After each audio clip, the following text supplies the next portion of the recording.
Puluhan remaja di wilayah Ilir Timur 2 Palembang terlibat tawuran menggunakan kayu dan kembang api. Polisi yang mendapati laporan gerak cepat membubarkan sebelum tawuran tersebut meluas dan menimbulkan korban jiwa.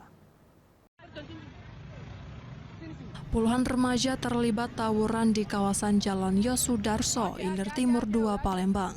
Dalam tawuran, dua kelompok remaja saling serang menggunakan kayu dan bambu serta kembang api.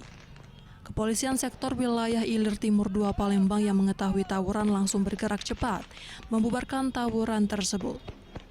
Alhasil seorang remaja berusia 15 tahun diamankan dari lokasi tawuran. Remaja tersebut dimintai keterangan di Mapolsek Ilir Timur 2 Palembang. Kepolisian Ilir Timur 2 Palembang Kompol Desi Arianti menjelaskan, terpaksa kita panggil orang tuanya, serta membuat perjanjian untuk tidak mengulangi kejadian serupa.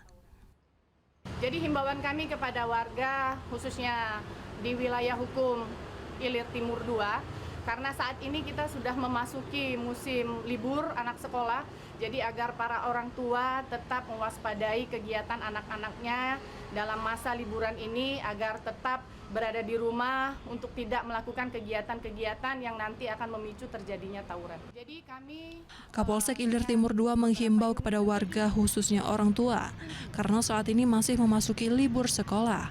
Untuk itu supaya mewaspadai kegiatan anak-anaknya terutama kegiatan di malam hari yang dapat memicu tawuran.